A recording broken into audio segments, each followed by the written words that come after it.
کتاب نامہ میں آپ کو خوش آمدید۔ خوش آمدید۔ آج ہم ایک بہت ہی خاص کتاب گفتار امام علی کی حکمت پر بات کریں گے، وہ دانائی جو صدیوں گزرنے کے بعد بھی آج ہماری زندگیوں میں ایک روشنی کی طرح ہے۔ اور یہ سوال واقعی بہت اہم ہے نا؟ یہی سوال دراصل اس ساری گفتگو کا مرکز ہے کہ کیا وہ باتیں جو صدیوں پہلے کہی گئیں آج کے اس تیز رفتار دور میں ہمارے مسائل کا حل دے سکتے ہیں؟ چلیں اسی تعلق کو ڈھونڈنے کی کوشش کرتے ہیں۔ تو ان کے کہے ہوئے لفظوں کی گہرائی میں جانے سے پہلے یہ جاننا بہت ضروری ہے کہ آخر یہ شخصیت تھی کون؟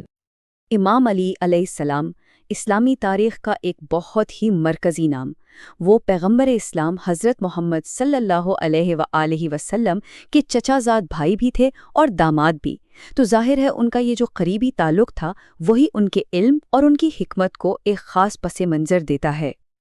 اچھا، تو ان کی زندگی کے کچھ بنیادی حقائق کو دیکھ لیتے ہیں۔ نام تو تھا علی، لقب تھا امیر المومنین یعنی مومنوں کے رہنما، والد کا نام ابو طالب اور والدہ تھیں فاطمہ بنت اسد۔ اور ایک بہت ہی منفرد بات، ان کی پیدائش مکہ میں خانہ کعبہ کے اندر ہوئی۔ تو سوال یہ پیدا ہوتا ہے کہ انہوں نے انسانیت کے لیے حکمت کی ایسی کون سی میراث چھوڑی جو آج تک زندہ ہے؟ یہی سوال ہمیں ان کی شخصیت سے ان کے لازوال الفاظ کی طرف لے کر جاتا ہے۔ آئیے دیکھتے ہیں کہ ان کی تعلیمات ہمیں کیا سکھاتی ہیں۔ ان کی تعلیمات میں جو سب سے پہلی اور بنیادی چیز نظر آتی ہے وہ ہے خود کو بہتر بنانا، یعنی اپنی ذات کی اصلاح کا سفر۔ واہ، جس نے خود کو پہچان لیا اس نے اپنے رب کو پہچان لیا۔ کتنا گہرا قول ہے یہ۔ مطلب یہ کہ خود کو جاننے کا عمل، اپنے اندر جھانکنا، یہی خدا کو پہچاننے کی پہلی سیڑھی ہے۔ یہ صرف کوئی نفسیاتی مشق نہیں بلکہ یہ گہرا روحانی سفر ہے۔ اچھا، تو ایمان کی بات کرتے ہیں۔ امام علی علیہ السلام کے مطابق سچا ایمان صرف ایک خیال کا نام نہیں ہے، بلکہ یہ ایک پوری عمارت کی طرح ہے جو 4 بہت مضبوط ستونوں پر کھڑی ہے۔ چلے دیکھتے ہیں وہ ستون کون سے ہیں۔ تو یہ ہے وہ 4 ستون۔ پہلا ہے صبر، یعنی مشکل وقت میں ہمت نہ ہارنا۔ دوسرا ہے یقین، سچائی پر ایسا پختہ بھروسہ جس میں شک کی گنجائش نہ ہو۔ تیسرا ہے عدل، یعنی انصاف کرنا، اور یہ اصول تو آج بھی کتنا اہم ہے نا؟ اور چوتھا ستون ہے جہاد، یعنی بھلائی کے لیے مسلسل کوشش کرتے رہنا۔ جب یہ چاروں چیزیں مل جاتی ہیں تو ایک مضبوط کردار کی بنیاد بڑھتی ہے۔ یہ قول تو واقعی سوچنے پر مجبور کر دیتا ہے۔ انسان کی عقل اس کی زبان کے نیچے چھپی ہوئی ہے، یعنی جو کچھ ہم بولتے ہیں وہی ہماری سوچ اور ہماری سمجھ کا اصل پیمانہ ہے۔ اس لیے کہتے ہیں کہ سوچ سمجھ کر بولنا ہی اصل دانائی ہے۔ تو اس سے ہم کیا سیکھ سکتے ہیں؟ پہلی بات، ہماری زبان ہمارے دماغ کی عکاسی کرتی ہے۔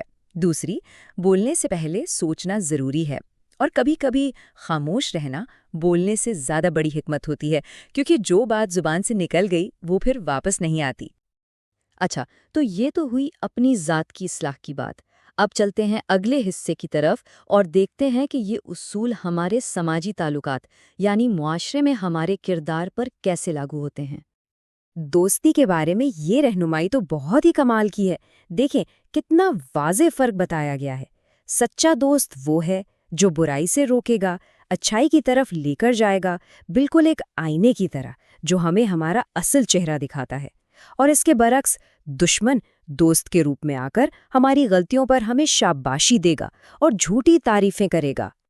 یہ بات دل کو بہت چھوتی ہے۔ نیکی کرو اور اس کے کسی حصے کو بھی حقیر نہ سمجھو۔ مطلب یہ کہ کوئی بھی اچھا کام چھوٹا نہیں ہوتا۔ ایک چھوٹی سی نیکی بھی بہت بڑی ہو سکتی ہے اور اس کا اثر بہت دور تک جا سکتا ہے۔ تو آخر میں آئیے دیکھتے ہیں کہ یہ ساری تعلیمات مل کر ہمیں کیا ورثہ دیتی ہیں۔ دیکھیں، امام علی کی تعلیمات صرف کچھ اچھے اقوال نہیں ہیں، یہ تو ایک بامقصد زندگی گزارنے کا پورا ایک نقشہ ہے، ایک مکمل گائیڈ ہے۔ یہ ہمیں سکھاتی ہے کہ ایک بہتر انسان کیسے بنا جائے اور مل کر ایک بہتر معاشرہ کیسے تشکیل دیا جائے۔ اور یہ آخری بات شاید ان کی تمام تعلیمات کا نچوڑ ہے کہ خدا کا سب سے کامل تحفہ علم پر مبنی زندگی ہے، کیونکہ علم ہی وہ روشنی ہے جو ہمیں صحیح اور غلط کا فرق بتاتی ہے اور زندگی کو ایک مقصد دیتی ہے۔